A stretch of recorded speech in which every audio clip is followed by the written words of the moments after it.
Alright guys, today we're going to be discussing some Hytale, one of the games I'm most excited for to bring onto the channel. And I did a reaction video a couple weeks ago, and I meant to continue to talk about this game and make more videos on it, just never came around doing that. But today is that day. Today we're going to be discussing the blog post that came out a week ago. I've already read it, I've already talked about it with some people, so I just want to kind of make a video on it and start my trend of getting more content on this game, because I'm thoroughly excited for it. I'm pretty excited for it. Some of my videos will probably have this guy named Theory. You guys know Theory Miracle.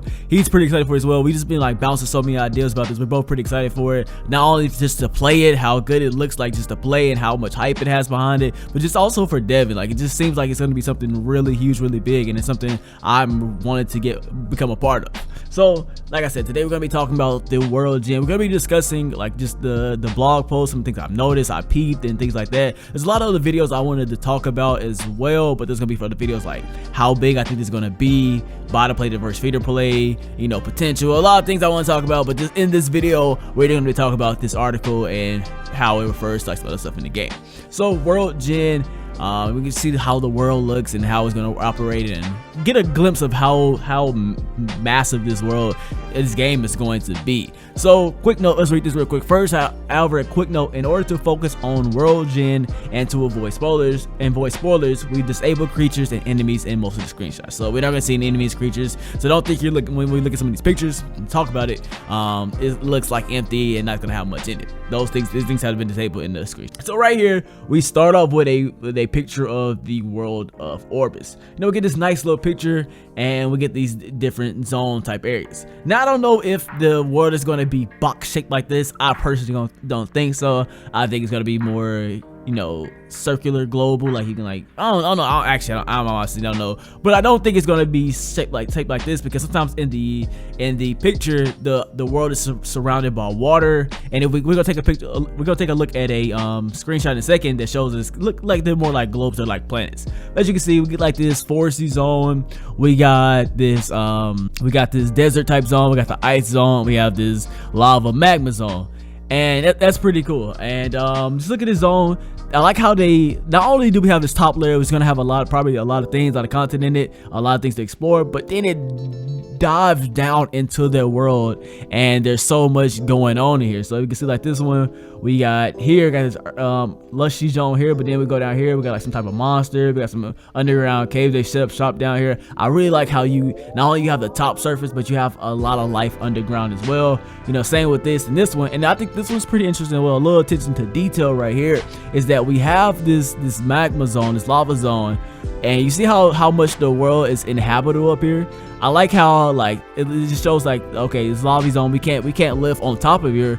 Let's travel down. So we travel down, we see the forest, and it's this lush area and zone. We got this old water oasis type going. I like how we got some type of temple portal going on right here.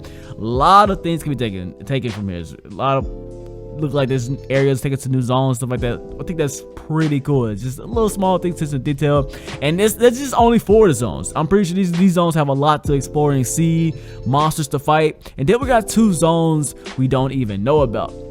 So we take a look at this picture right here. Look how small, that's one of the reasons why I say it's not as boxy. If we look at this picture now, while this is concept art, for early concept art, things are subject to change. We see how it's like this, and then we got another island over here. These are connected, and there's another island over here which is not connected, and it's also surrounded by bodies of water, which will make sense in the trailer. We'll sometimes see people on land, there's bodies of water for us to explore into, and this doesn't really take shape of that. I think it's just trying to source the zone. Once again, this is just concept art. I think it's just showing us the zone, how the zone was shaped, but I don't think it's necessarily shaped like this. So we scroll down, you saw some nice little screenshots of the world being generated. Really nice, beautiful screenshots. We got some rivers, lands.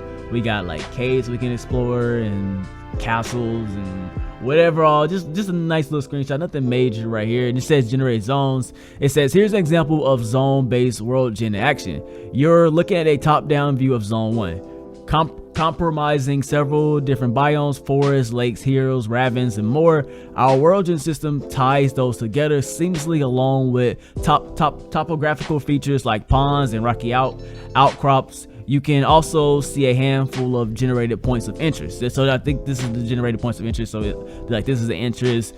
this may be a cave that we can travel into. Maybe it may be something there like we actually maybe travel to the side. But I know it's definitely a point of interest, so it's definitely going to be generated thing. There's also some pictures and some concept art where you're traveling down into the water, and there is another portal hidden there. So we got a point of interest here. So that's just what they talk about there. It could be castles. I don't know exactly what things could be, dungeons, whatever it may be, but I think it's pretty cool. And it says each zone has its own set of blocks and distinct content, including furniture sets, NPC races, creatures and critters, plant life, weather, and geography. Exploring a cave in Borea will be different from exploring a cave in the Emerald Grove. So that's pretty cool. I like there's going to be diversity in the game, diversity in each map you're going to experience.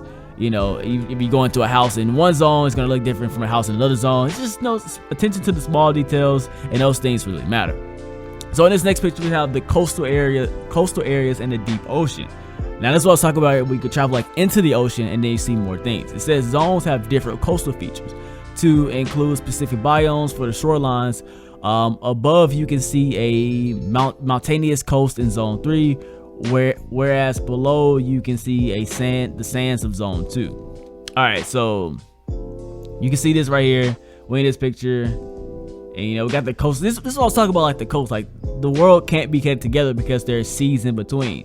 So each land may be actually it's more of its own island, and we may have to set sail to go to the next zone. I can kind of see that. Not sure, don't quote me, but I can kind of see that some zones may be connected, but we also may have to set sail to get to some of the other zones. Right here it says that these unique world elements continue underwater, where secrets you find, you're brave enough to venture beneath the waves. So this is pretty cool right here. You can travel down the water, and right here we still have got some secret cave underwater. I think there's gonna be another cool feature in the game, because if we look over here at the media, we look over here at some of the concept arts. Let's find where the picture is. What was that picture for the concept arts? I can't remember exactly what it was. Maybe it was right here. Yeah, we have diving devices, so we're probably gonna have to craft these diving devices to even begin to explore down in that water, which is definitely a cool feature. It may or may not come to pass, but exploring this underground world, it just gives us a lot of depth in the game. So not only do we have caves to explore, we also have underground caves and waters and zones and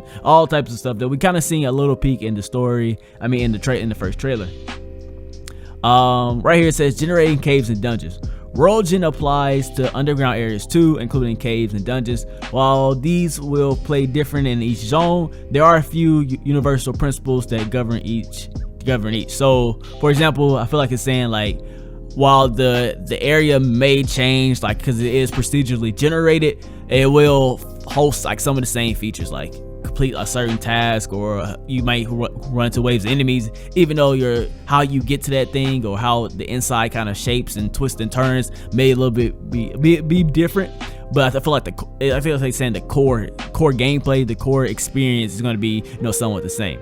It says caves are full of secrets and creatures to encounter, and will be an important source of resources. They are entirely procedurally generated based on the rules that differ from zone to zone. Dungeons are a little different. They comprise multiple chambers and encounters joined by connecting passageways, often accumulated in a final room, providing challenges and special rewards tailored by our own world team. So caves, definitely good for exploring resources and stuff like that.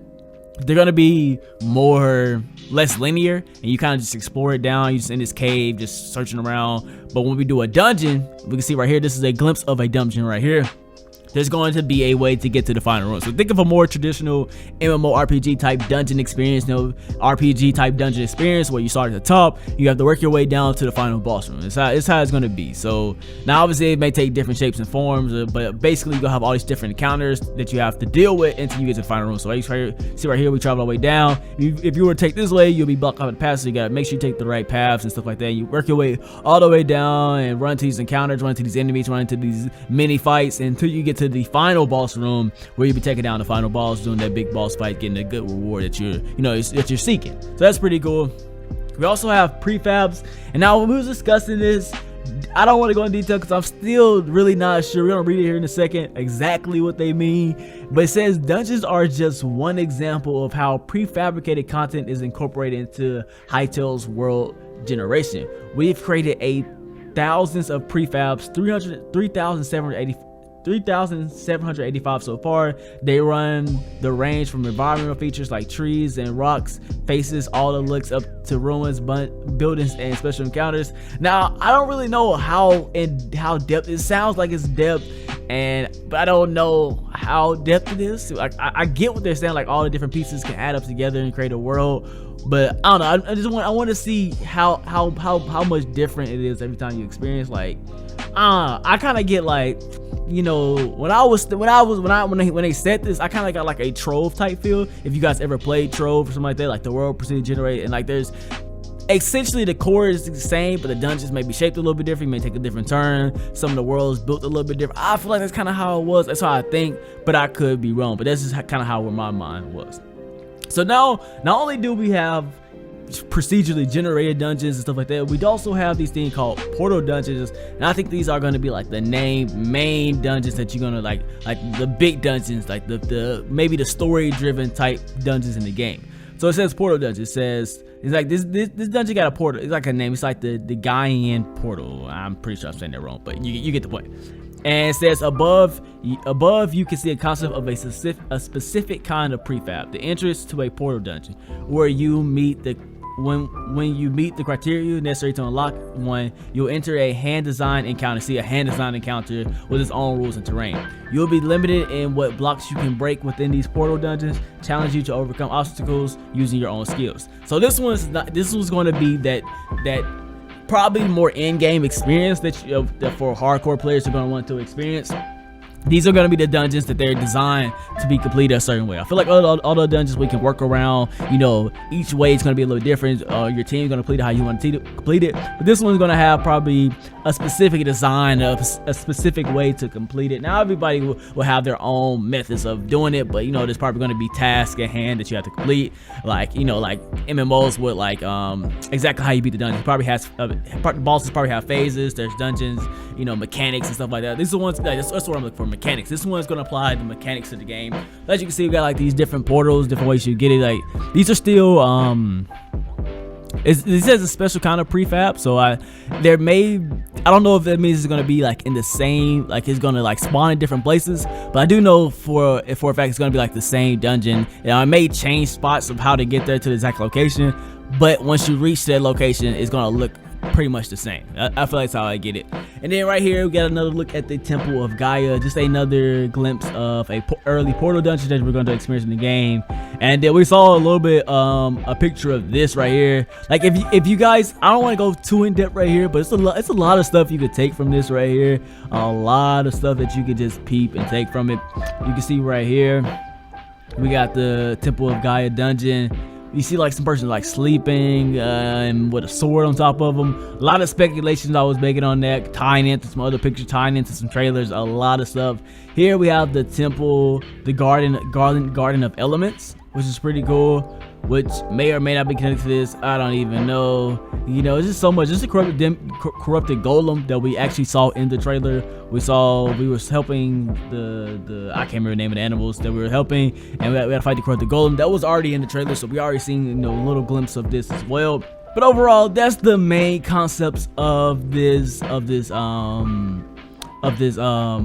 article. It was pretty cool, pretty informative. Just gets me more excited. Just honestly makes me want to see more. I'm ready to see some more stuff on the capabilities of like modding. How in depth is that, and combat. Those are my biggest thing, is the modding and the combat.